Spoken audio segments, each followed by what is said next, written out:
Come apace, good Audrey.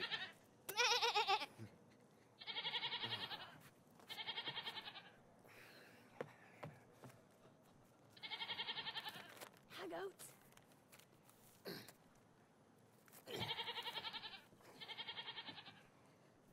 That's Brad. I'm Audrey. I'm Audrey.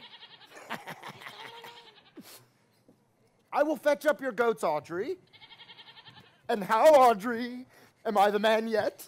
Doth my simple features content you? Your features. Lord warrant us. What features? I'm here with thee and thy goats, as the most capricious poet, honest Ovid, was among the Goths. Oh, knowledge ill-inhabited. Truly, I would the gods had made thee poetical. I do not know what poetical is. Is it honest in deed and word? Is it a true thing? No. Truly. For the truest poetry is the most feigning, and lovers are given to poetry, and what they swear in poetry may be said as lovers they do feign. Do you wish then that the gods had made me poetical? I do truly. For thou swearest to me thou wert honest. Now, if thou were a poet, I might have some hope thou didst feign. Would you not have me honest? No, truly. Unless thou wert hard favor. For honesty coupled to beauty is to have honey or sauce to sugar. A material fool. Well, I am not fair, and therefore I pray the gods make me honest. Truly. For to cast away honesty upon a foul slut were to put good meat into an unclean dish. I am not a slut. Though I thank the gods I am foul. Well, praise be the gods for thy foulness. Sluttishness may come hereafter. But be that as it may, I will marry thee. Oh! And to that end, I have met with Sir Oliver Martex, the vicar of the next village, who hath promised to meet me in this the place of the forest and to couple us. I would fain see this meeting. The gods give us joy. Amen. A man may, if he were a fearful heart, stagger in this attempt. For here we have no assembly but the wood. No assembly but horned beasts.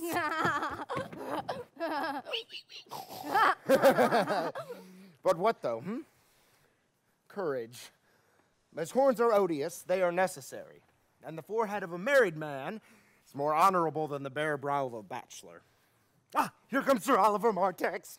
Sir Oliver, you are very well met. Will you dispatch us here under this tree, or shall we go with you to your chapel? Is there none here to give the woman? Why, will not take her on gift of any man.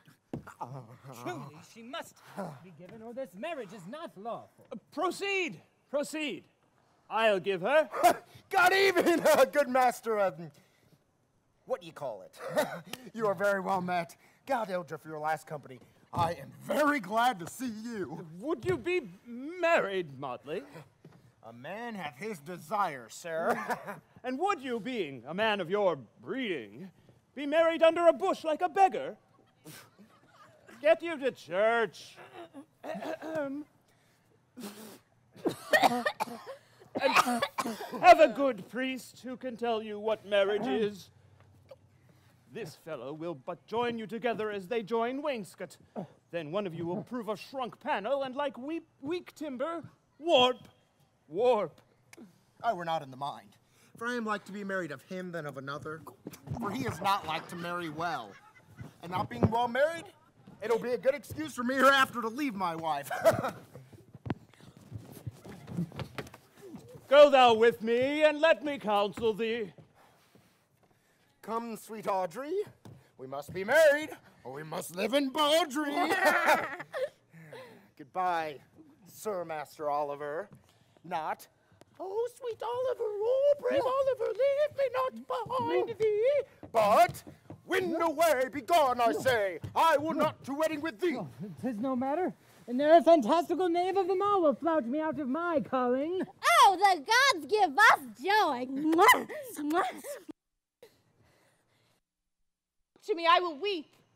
Do I, prithee, but yet have the grace to consider that tears do not become a man. But have I not cause to weep? As good cause as one would desire, therefore weep.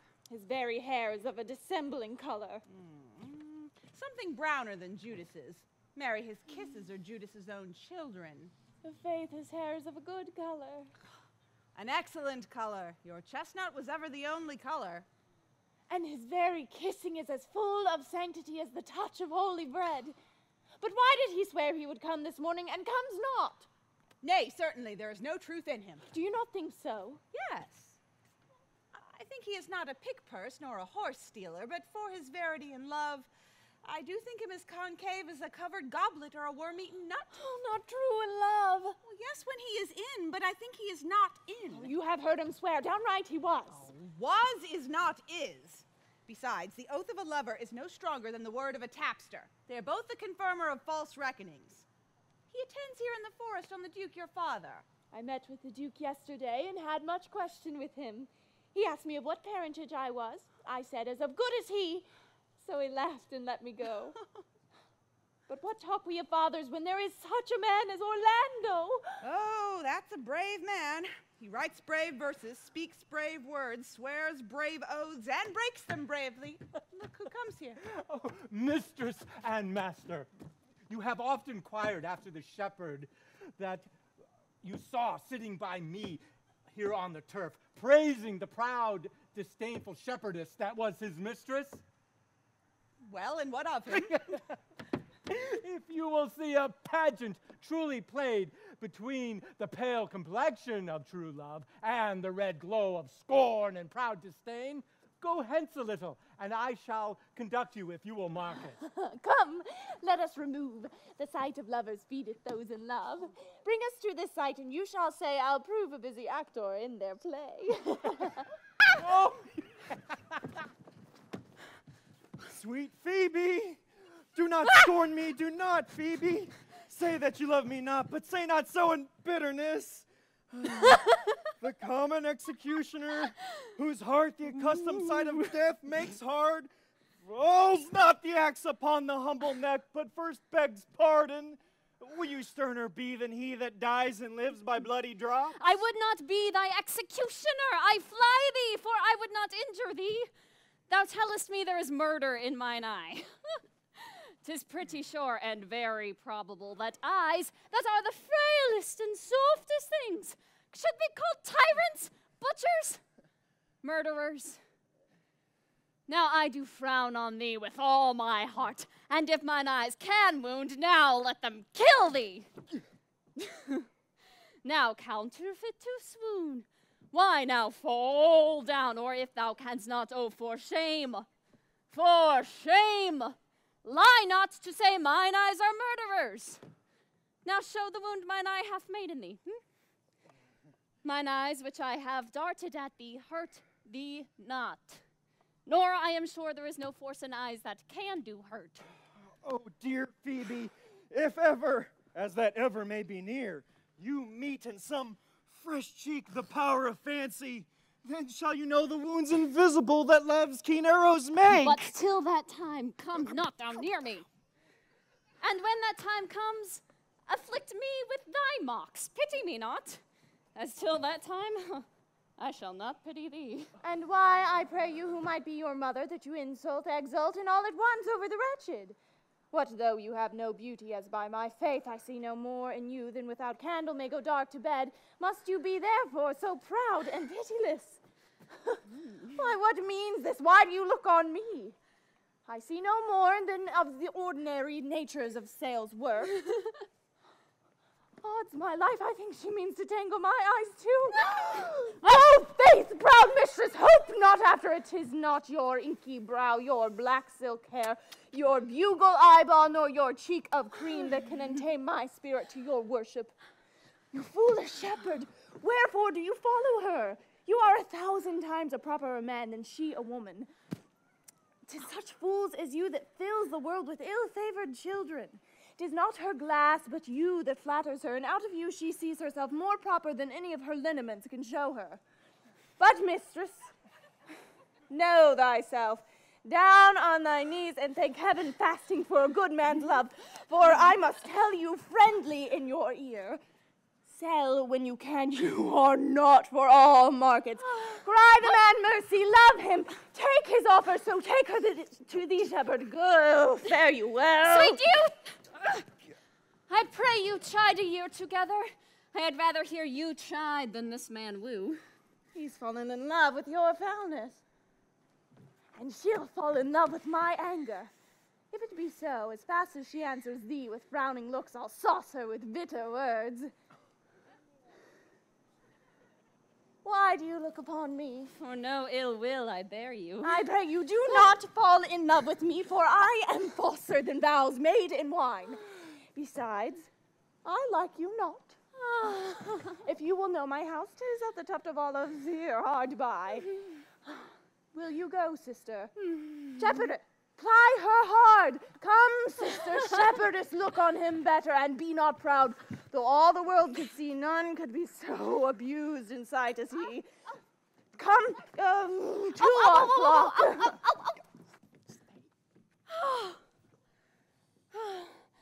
Dead shepherd, now I find thy saw of might.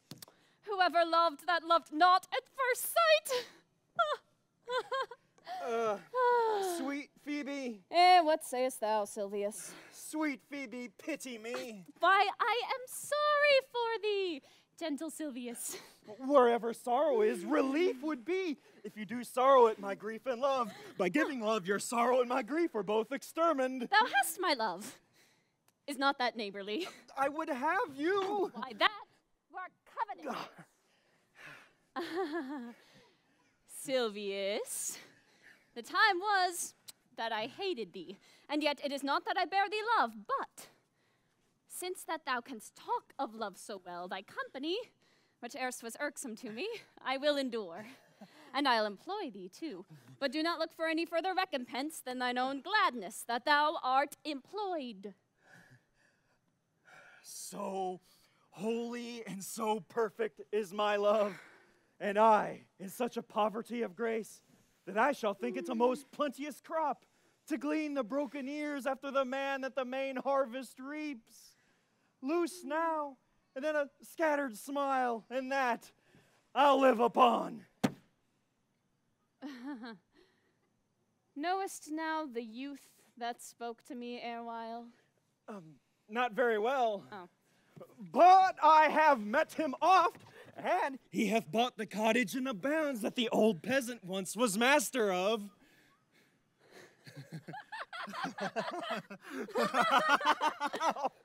Think not I love him, though I ask for him. 'Tis but a peevish boy. Yet he talks well. Oh, but what care I for words? Yet words do well when he that speaks them pleases those that hear. It is a pretty youth. Not very pretty, but sure he's proud. And yet his pride becomes him. He'll make a proper man. The best thing in him is his complexion. And faster than his tongue did make offense, his eye did heal it up. He is not very tall. Though for his years he's tall. His leg is but so-so, and yet, 'tis well. Oh, there was a pretty redness in his lip, a little riper and more lusty red than that mixed in his cheek. There be some women, Silvius, had they marked him in parcels as I did, would have gone near to fall in love with him. But for my part, I love him not, nor hate him not. And yet have I more cause to hate him than to love him. For what had he to do to chide at me? He said mine eyes were black and my hair black, and now I am remembered scorned at me.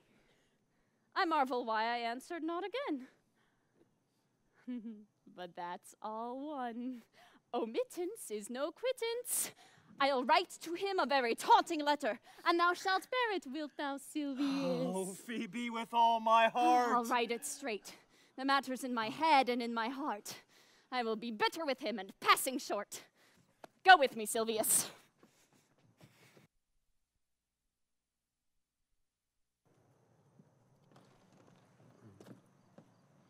I prithee, pretty youth, let me be better acquainted with thee. They say you are a melancholy fellow. I am so. I do love it better than laughing. Those that are in the extremity of either are abominable fellows, and betray themselves to every modern censure worse than drunkards. Why, 'tis good to be sad and say nothing. Why, then, 'tis good to be a post. I have neither the scholars' melancholy, which is emulation, nor the musicians', which is fantastical, nor the courtiers', which is proud, nor the soldiers', which is ambitious, nor the lawyers', which is politic, nor the ladies', which is nice, nor the lovers', which is all of these. But it is a melancholy of mine own, compounded of many ingredients, extracted from many objects, and indeed the sundry contemplation of my travels, in which my often rumination wraps me in a most humorous sadness. A traveler, by my faith you have great reason to be sad, for I fear you have sold your own lands to see other men's. Then to have seen much and to have nothing is to have rich eyes and poor hands. Yes, I have gained my experience. And your experience makes you sad. I had rather have a fool to make me merry than experience to make me sad, and to travel for it, too. Good day and happiness, dear Rosalind. Nay then, God be with you. And you talk in blank verse. Farewell, Monsieur Traveler. Why? How now, Orlando? Where have you been all this while? You, a lover, and you serve me such another trick. Never come in my sight more. My fair Rosalind, I come within an hour of my promise. Break an hour's promise in love. He that will divide a minute into 1,000 parts, and break but a part of the 1,000 part in a minute in the affairs of love, it may well be said of him that Cupid hath clapped him o'er the shoulder, but warrant him a heart whole. Pardon me, dear Rosalind. Nay, and you come so tardy. Never come in my sight. I had as lief be wooed of a snail. Of a snail? Aye, of a snail. For though he goes slowly, he carries his house upon his head. A better jointure, I think, than you make a woman. Besides, he brings his destiny with him. What's that? Why, horns, which such as you are fain to be beholding your wives for. Virtue is no horn maker, and my Rosalind is virtuous. And I am your Rosalind. It pleases him to call you so, but he hath a Rosalind of a better cheek than you.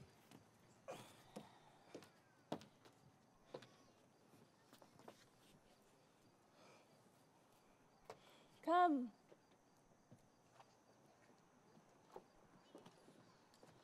Woo me, for now I am in a holiday humor, and like enough to consent.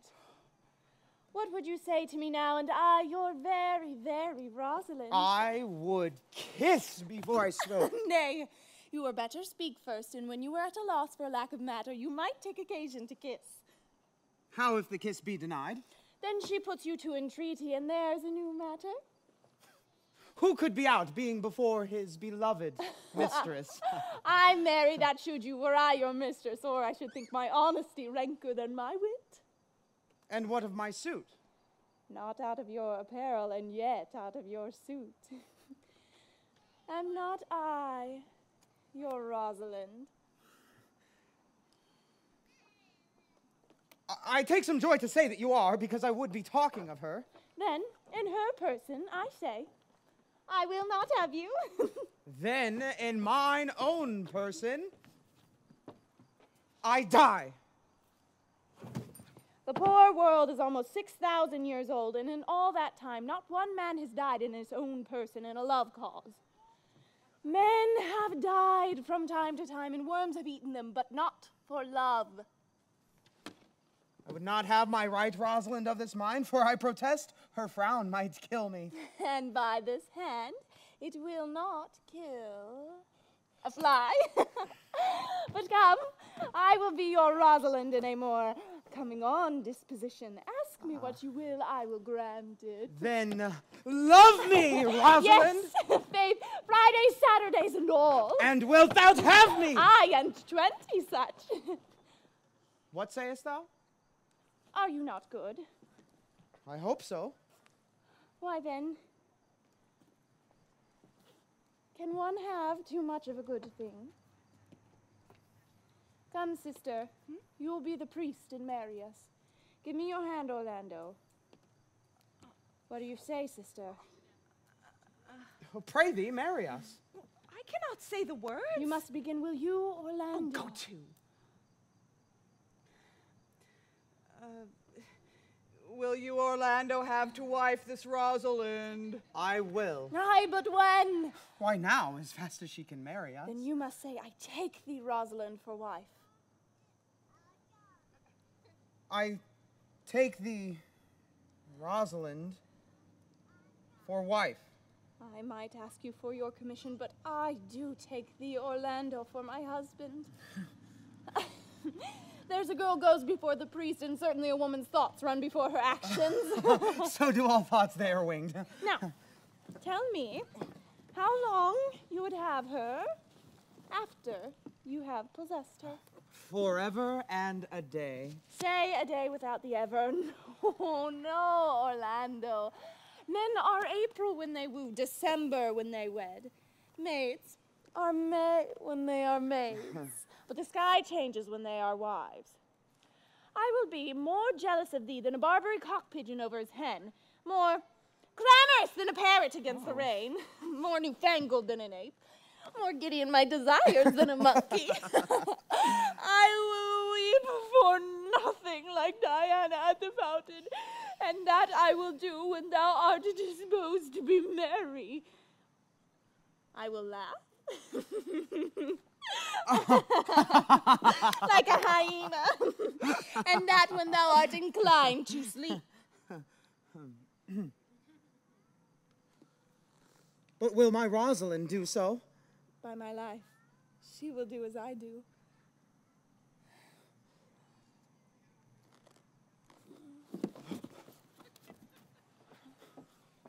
For these 2 hours, Rosalind, I must leave thee. Alas, dear love, I cannot lack thee 2 hours.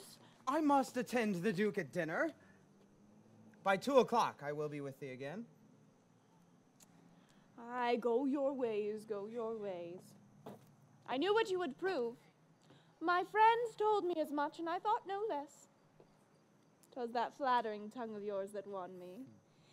'Tis but one cast away, and so come death. 2 o'clock is your hour. Aye, sweet Rosalind. Then, by my troth, and in good earnest, and so God mend me, and by all the pretty oaths that are not dangerous, if you break one jot of your promise or come 1 minute behind your hour, I will think thee the most pathetical bright promise and the most hollow lover and the most unworthy of her you call Rosalind that may be chosen out of the gross band of the unfaithful. Therefore, beware my censure and keep your promise. With no less religion than if thou wert indeed my Rosalind. So, adieu. Well, time is the old justice that examines all such offenders, and let time try. Adieu.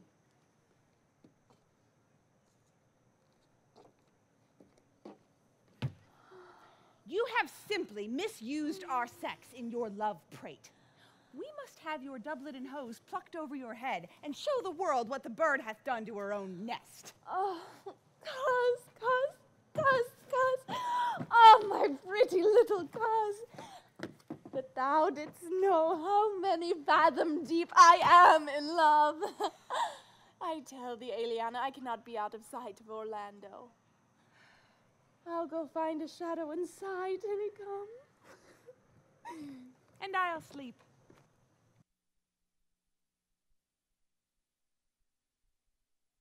Duke Dami. Duke Dami? Who doth ambition shun, and loves to live in the sun, seeking the food he eats, and pleased with what he gets. Come hither, come hither, come hither, here shall he see no enemy, but winter and rough weather. Which is he that killed the deer? Sir, it was I. Let's present him to the Duke like a Roman conqueror. And it would do well to set the deer's horns upon his head for a branch of victory. Have you no song, Forester, for this purpose? Yes, sir. Then sing it. 'Tis no matter how it be in tune, so it make noise enough.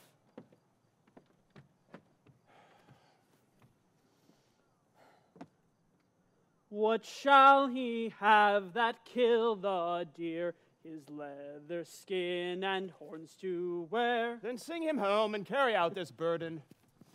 What shall he have that killed the deer? His leather skin and horns to wear. Take thou no scorn to wear the horn. It was a crest, for thou wert born. Thy father's father wore it, and thy father bore it. The horn, the lusty horn, is not a thing to laugh, to scorn.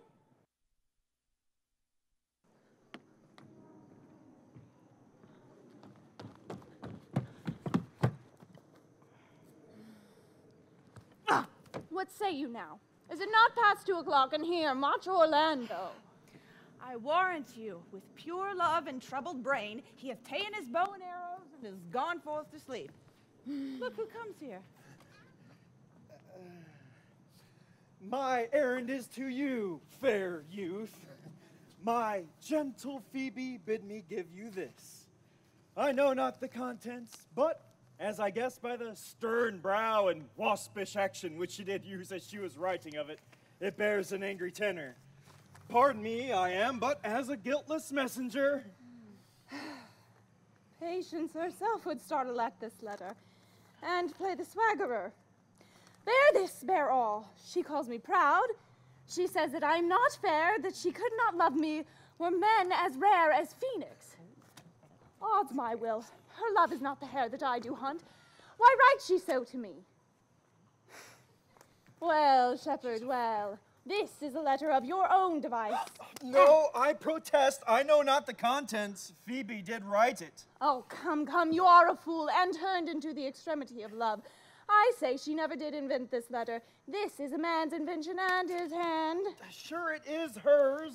Why, 'tis a boisterous and cruel style, a style for challengers. Why, she defies me like Turk to Christian. Women's gentle brain could not drop forth such giant rude invention. Wilt thou hear the letter? So please you, for I never heard it yet. Yet heard too much of Phoebe's cruelty. She Phoebes me. Mark how the tyrant writes.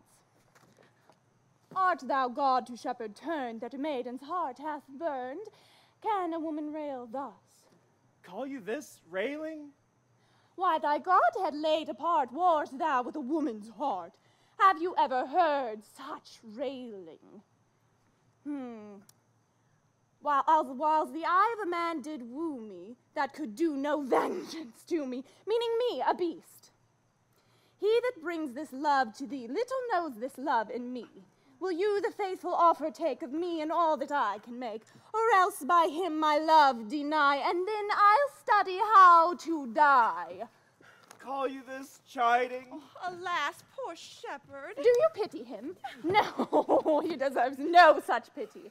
Wilt thou love such a woman? What, to make thee an instrument and play false strains upon thee, not to be endured? Well, go your ways to her, for I see love hath made thee a tame snake, and say this to her, that if she love me, I charge her to love thee. If she love me, I charge her to love thee. If she cannot, then I will never love her unless thou entreat for her. If you be a true lover, hence and not a word, for here comes more company. Good morrow, fair ones. Pray you, if you know, where in the confines of this forest stands a sheepcote fenced about with olive trees. West of this place, down in the neighbor bottom, the rank of osiers by the murmuring stream, left on your right hand, brings you to the place. But at this hour the house doth keep itself, there's none within. If that an eye may profit by a tongue, then should I know you by description, such garments and such years. The boy is fair, of female favor, and bestows himself like a ripe sister. The woman, low and browner than her brother. Are not you the owners of the house I did inquire for? It is no boast being asked to say we are. Orlando doth commend him to you both, and to that youth he calls his Rosalind he sends this bloody napkin. Are you he? I am. What must we understand by this? Some of my shame.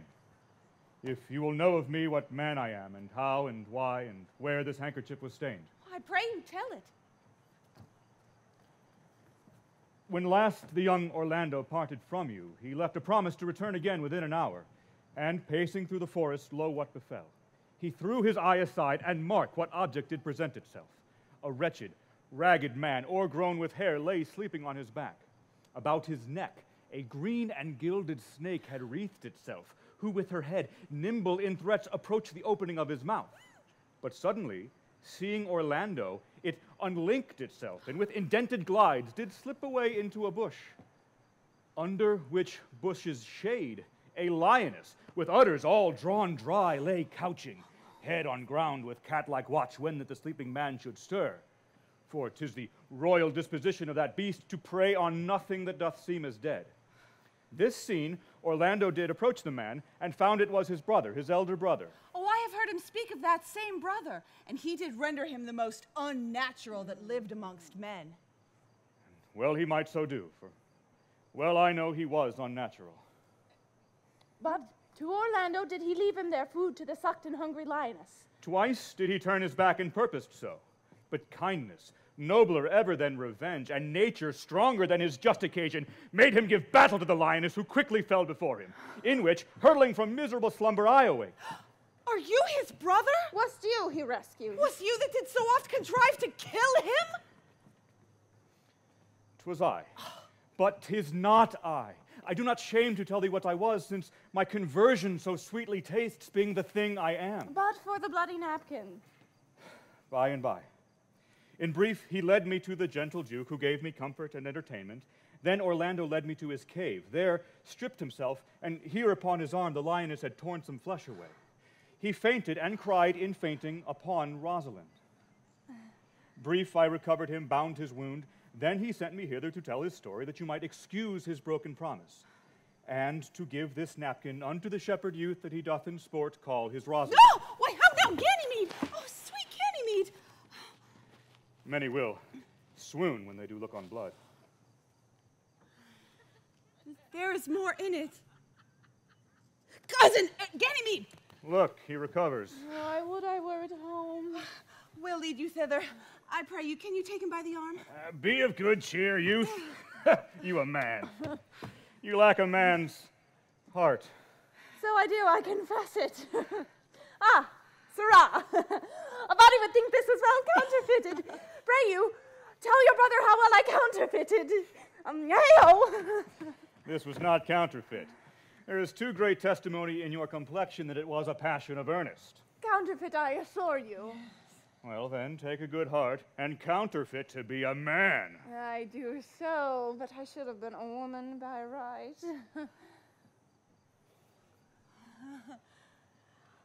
Come, you look paler and paler. I pray you draw homeward. Good sir, go with us? That will I, for I must bear answer back how you do excuse my brother. Rosalind. I shall devise something, I assure you. But pray you commend my counterfeiting to him. Will you go?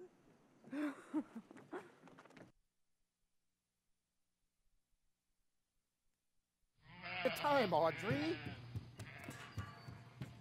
Patience, gentle Audrey. Faith, the priest was good enough for all the old gentleman's saying. A most wicked Sir Oliver. A most vile Mar. Text. But Audrey, there's a youth in the forest here lays claim to you. I know who it is. He had no interest in me in the world. Oh, here comes the man you mean. It is meat and drink for me to see a clown. By my troth, we that have good wits have much to answer for. We shall be flouting. We cannot hold. Good evening, Audrey. God even, William. Good evening to you too, sir. Good evening, gentle friend. Cover thy head. Cover thy head. Nay, prithee, be covered. How old are you, friend? 5 and 20, sir. Yeah, ripe age. Is thy name William? Oh, William, sir. Oh, a fair name. Was born in the forest here. Aye, sir. I thank God. Thank God. Art thou rich? Faith, sir, so-so. Ah, so-so. Is God. Very God. Very excellent God. And yet it is not. It is but so-so. Art thou wise? Aye, sir, I have a pretty wit. Oh, why thou sayest well. I do now remember a saying, the fool doth think he is wise, and the wise man knows himself to be a fool. You do love this maid. I do, sir. Well, then give me your hand. Art thou learned? No, sir. Then learn this of me. To have is to have, for it is a figure in rhetoric that drink, being poured out of a cup into a glass, by emptying the one, doth fill the other. Now, all you writers consent that ipsy is he. Now, you are not ipsy, for I am he. Which he, sir? Well, he, sir, that must marry this woman.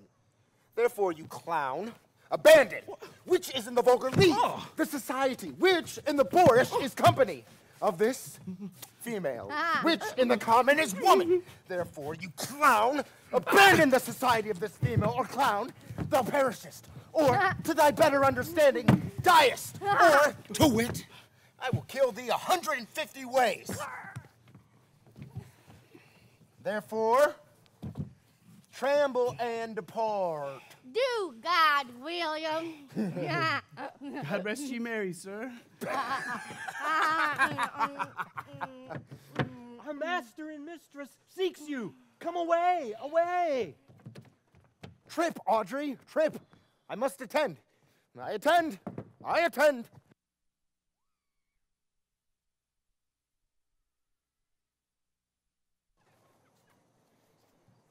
Is it possible that on so little acquaintance you should like her?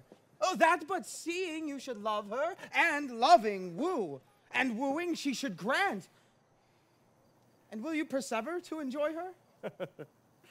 Neither call the giddiness of it in question, nor the poverty of her, the small acquaintance, my sudden wooing, nor her sudden consenting. But say with me, I love Eliana.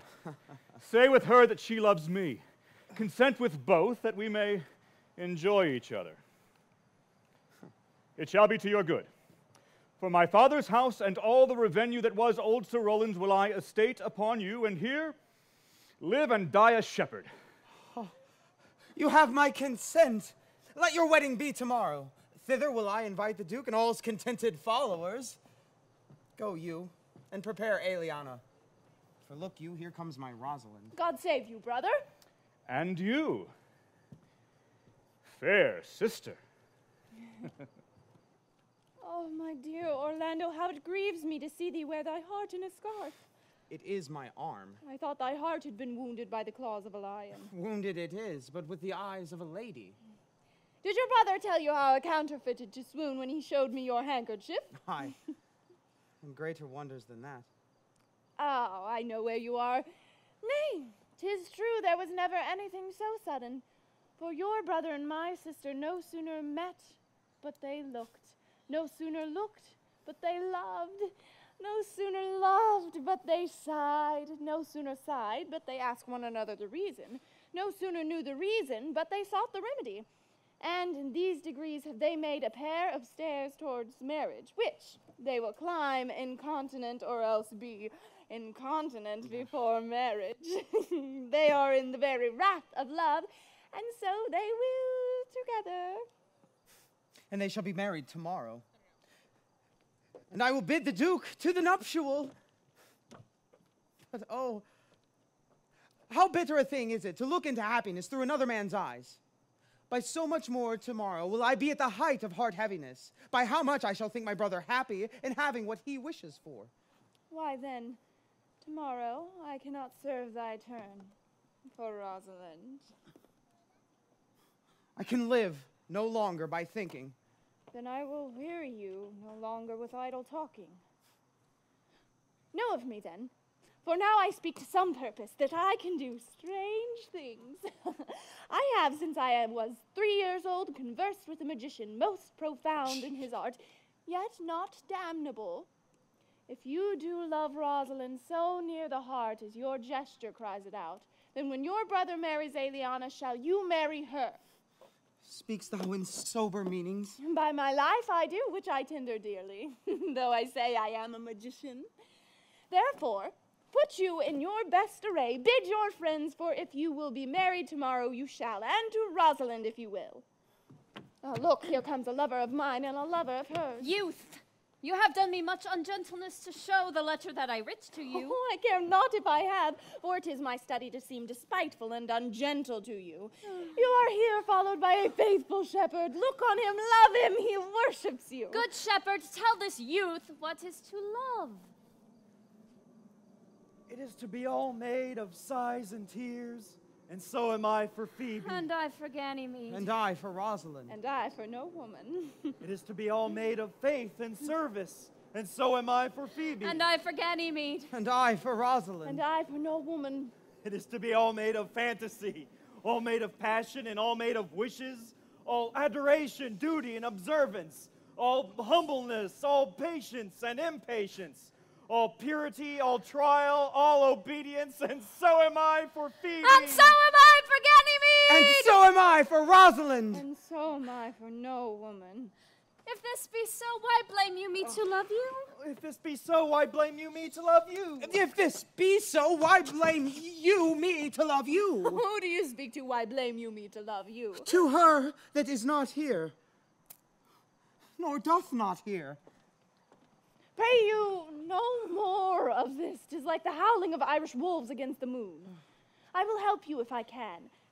I would love you if I could. Tomorrow, meet me all together. I will marry you if ever I marry woman, and I'll be married tomorrow. I will satisfy you if ever I satisfy man, and you'll be married tomorrow. Oh, I will content you if what pleases you contents you, and you'll be married tomorrow. As you love Rosalind, meet. As you love Phoebe, meet. And as I love no woman, I'll meet. Fare you well. I have left you commands. I'll not fail if I live. Nor I.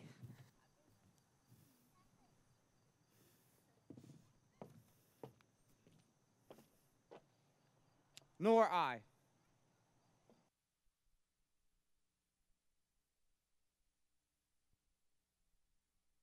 How's the joyful day, Audrey? Tomorrow we'll be married. I do desire with all my heart, and I hope it is no dishonest desire to be a woman of the world. Look, here come two of the banished Duke's pages. Well met, Highness gentlemen. By my troth, well met. Come, sit.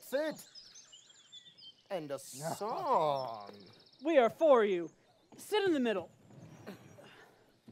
Shall we clap into it roundly without hawking or spitting or saying we are hoarse, which are the only prologues to a bad voice? In faith, and both in a tune like two gypsies on a horse. It was a lover and his lass with a hey and a ho and a hey, nonny no, and a hey, nonny nonny no. That o'er the green cornfield did pass in springtime, the only pretty ring time when birds do sing, hey ding-a-ding-a-ding, hey ding-a-ding-a-ding, hey ding-a-ding-a-ding, sweet lovers love the spring. In springtime,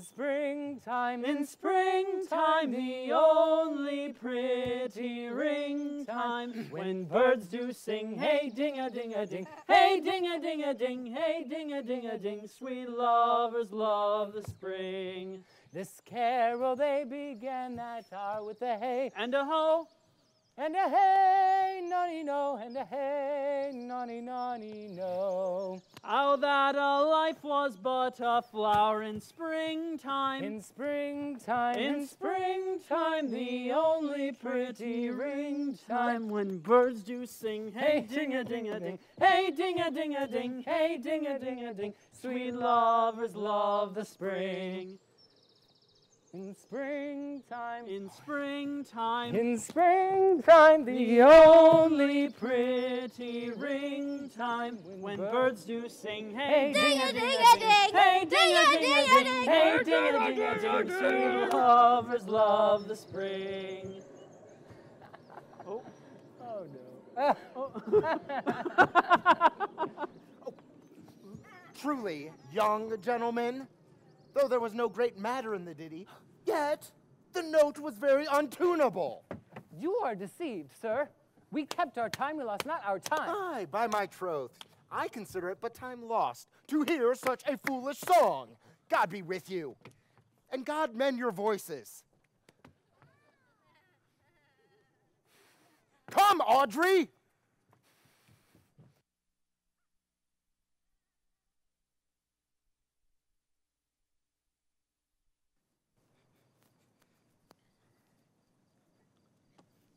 Believe, Orlando, that the boy can do all this that he hath promised. I sometimes do believe, and sometimes do not.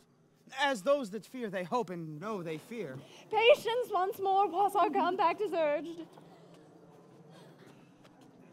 You say if I bring in your Rosalind, you will bestow her on Orlando here. That would I, had I kingdoms to give with her.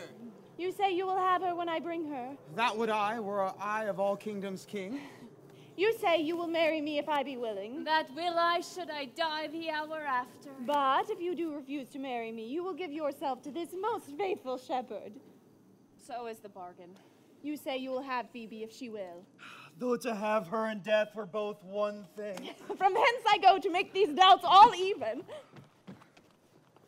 I do remember in this shepherd boy some lively touches of my daughter's favor.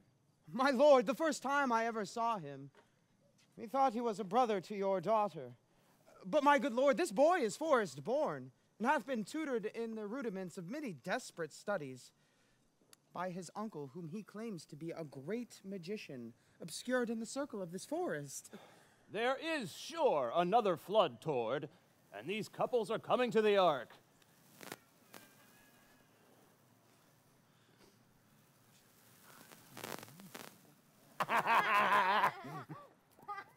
Here comes a pair of very strange beasts, which in all tongues are called fools. Salutations and greetings to you all. Good my lord, bid him welcome. This is the motley-minded gentleman that I have often met in the forest. He hath been a courtier, he swears. I press in here, sir, amongst the rest of the country copulatives, to swear and to forswear such a thing as marriage binds and blood breaks. A poor virgin, sir. An ill-favored thing, but mine own. A poor humor of mine, sir, to take that no man else will. Rich honesty dwells like a miser in your poorhouse, sir, as your pearl in your foul oyster. Is not this a rare fellow, my lord? He's as good at anything and yet a fool. I like him very well. He uses his folly like a stalking horse, and under the presentation of that, he shoots his wit.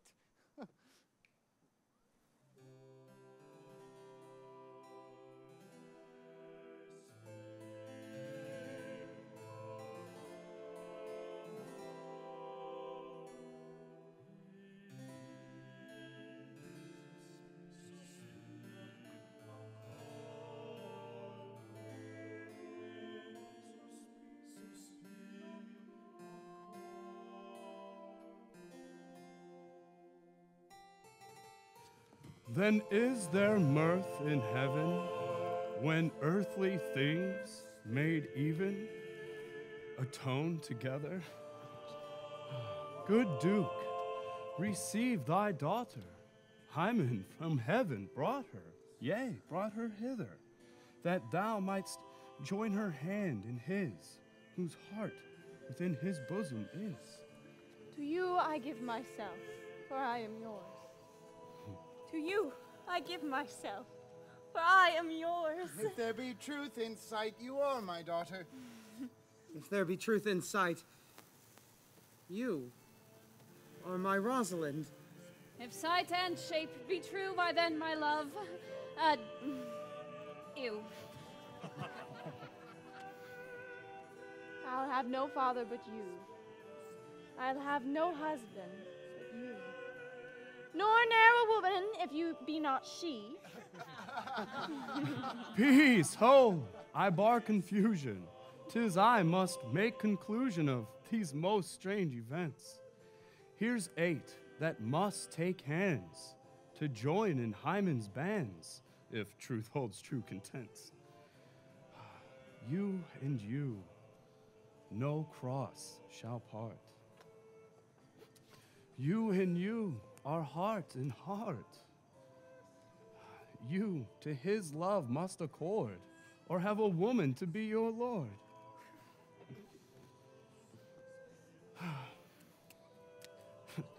You and you are sure together as winter to foul weather. Whiles a wedlock hymn we sing, feed yourselves with questioning. Reason, wonder may diminish how thus we met, and these things finish.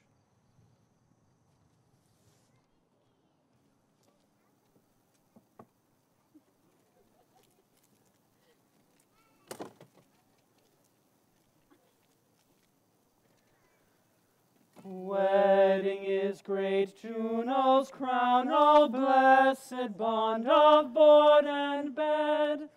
'Tis Hymen peoples every town, high wedlock then be honored. Honor, high honor and renown to Hymen, God of every town. Oh, my dear niece, welcome thou art to me. Even daughter, welcome in no less degree. I will not eat my word. Now thou art mine. Thy faith my fancy to thee doth combine. Let me have audience for a word or two.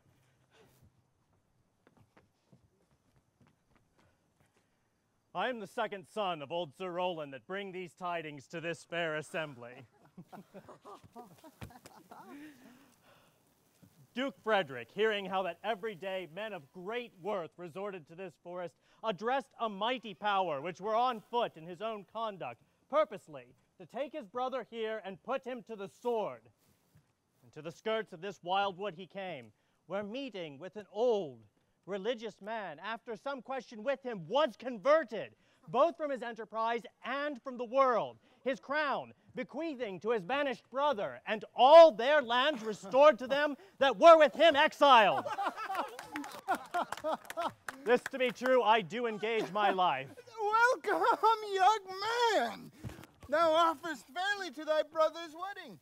To one his lands withheld, and to the other a land itself at large, a potent dukedom. First, in this forest, let us do those ends that were here well begun and well begot. And after every of this happy number that have endured shrewd days and nights with us shall share in the good of our returned fortune, according to the measures of their states. Meantime, forget this new fallen dignity and fall into our rustic revelry. Play music, and you brides and bridegrooms all, with measure heaped in joy to the measure's fall.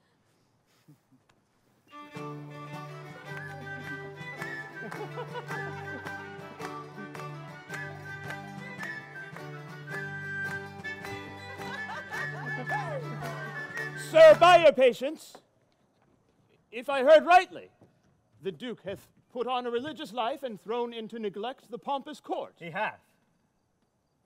To him will I.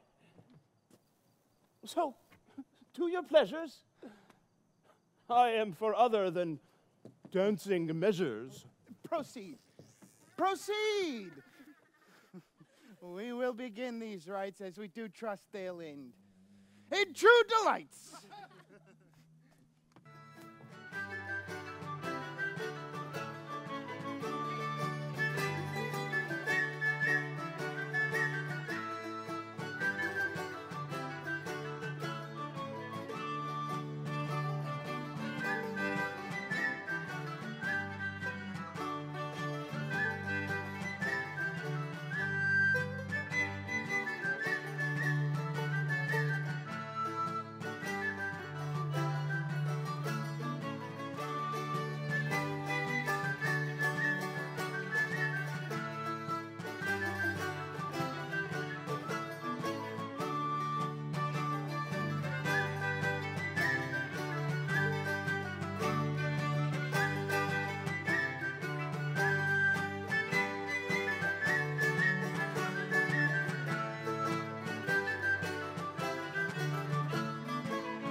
It is not the fashion to have a woman speak the epilogue, but it is no worse than to have a man deliver the prologue. If it be true that you don't need ivy to sell good wine, then it should also be true that a good play needs no epilogue. But they use good quality ivy to sell good wine, and a good play is improved by a good epilogue. But I am in a strange position. Not only do I not have a good epilogue, I am not sure that this was a good play. I am not dressed like a beggar, therefore to beg will not become me. My way is to conjure you, and I'll begin with the women. I charge you, O women, for the love you bear to men, to like as much of this play that pleases you. And I charge you, O men, for the love you bear to women, as I perceive by your simpering none of you hates them, that this play might have been a nice diversion for you to share between you. If I were a man, I would kiss as many of you that pleased me, as complexions that liked me, and breaths that I defied not. And I am sure that those of you with good faces and sweet breaths will, when I make curtsy, bid me farewell.